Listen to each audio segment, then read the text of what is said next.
Assalamualaikum warahmatullahi wabarakatuh. Saya Aji dari kelas 10 RPLB akan menyampaikan tentang cara berpikir komputasi yang telah saya rangkum. 1. Pola berpikir.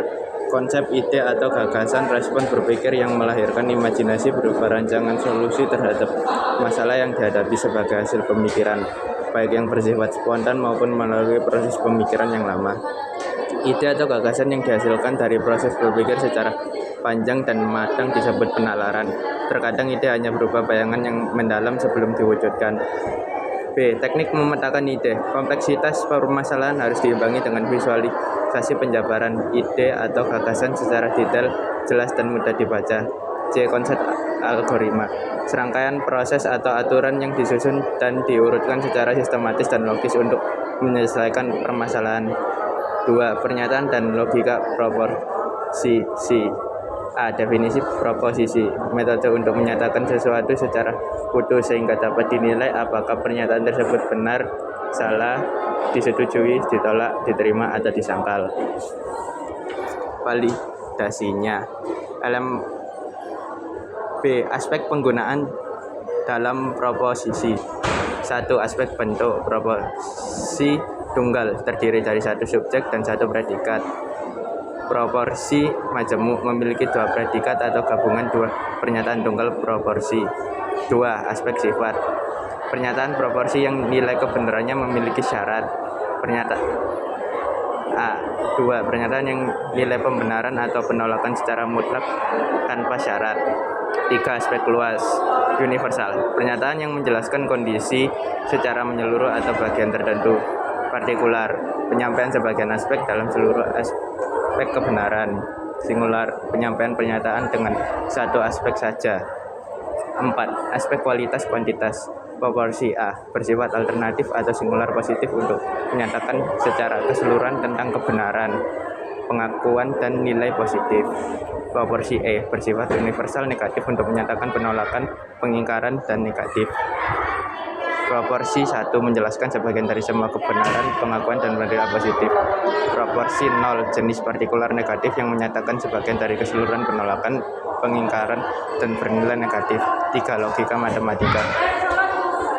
A. Negasi metode membalikan nilai sebelumnya. B. Konjungsi penggabungan pernyataan dengan kata dan bernilai benar jika kedua pernyataan benar. C. Disjungsi perbedaan pernyataan dengan kata atau bernilai benar jika salah satu pernyataan benar. D. Implikasi pernyataan majemuk dengan kata jika maka menyatakan hubungan sebab akibat. E. Biimplikasi pernyataan majemuk dengan kata jika dan hanya jika bernilai benar jika kedua pernyataan memiliki nilai kebenaran yang sama. 4. Metode penalaran. Definisi proses menyimulasikan ide dalam otak untuk diuji secara mendalam. D. Deduktif. Metode penalaran yang difokuskan untuk menggali informasi umum macam deduktif. Silogisme pengambilan simpulan yang dilakukan berdasarkan dua pernyataan. Etimen pola berpikir deduktif secara langsung. Analogi aktivitas pengambilan simpulan dengan mempertimbangkan keseragaman data atau proses. Generalisasi teknik penetapan simpulan berdasarkan kumpulan data yang telah dianalisis terlebih dahulu.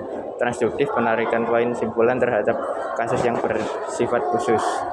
Memprediksi kebenaran jawaban terhadap persoalan, solusi, ekstrapolasi, dan interpolasi. Menggambarkan model sifat kenyataan, fakta, korelasi atau hubungan dan pola. Menerapkan teknik analisis terhadap pola hubungan situasi kemudian disusun menjadi konjektur. Dapat 4 solusi yaitu D. Abduktif, simplicity, koherensi, predictability, komprehensif. 5. Logika penalaran intervensi. Inferensi sama adalah penyimpulan memiliki makna membuat simpulan. Kebenaran argumen. Argumen merupakan kumpulan pernyataan dengan bagian akhir dari pernyataan tersebut dapat dikategorikan sebagai simpulan atau konklusi. C. Jenis inferensi berdasarkan jumlah premis. Ada inferensi langsung dan inferensi tidak langsung. D. Metode inferensi ada 1. Modus ponens, modus tollens, modus penambahan disjungtif, modus penyederhanaan konjungtif. Kombinasi logika 6. Logika konversi bilangan, jenis dan format bilangan. Ada pada umumnya bilangan yang dikenal adalah kombinasi dari 0 dan 9. Ada bilangan berbasis 2, bilangan berbasis 8, berbasis 10, berbasis 16. Teknik konversi bilangan. Konversi adalah teknik mengubah suatu bentuk lainnya dengan tetap memiliki arti dan nilai yang sama. Sistem penyandi bilangan: ketika user mengetikkan angka 8, tombol akan mengubah kode desimal menjadi angka biner yang dikirim ke CPU. Berpikir algoritmik. Jenis data dalam bilangan berpikir komputasional atau computational thinking. Metode menyelesaikan masalah dengan cara menerapkan model ilmu komputer yang menuntut berpola pikir runut, teratur, detail, jelas, memiliki nilai input dan output yang dihasilkan. Teknologi computational thinking. Konsep CT atau computational thinking diperkenalkan oleh Janet Wing pada Maret 2006 sebagai bentuk model dan mekanisme penyelesaian masalah melalui tahapan analisis masalah, desain sistem, dan implementasi menggunakan pendekatan ilmu komputer dengan tujuan efektif dan kecepatan pengambilan keputusan. Sekian dari saya.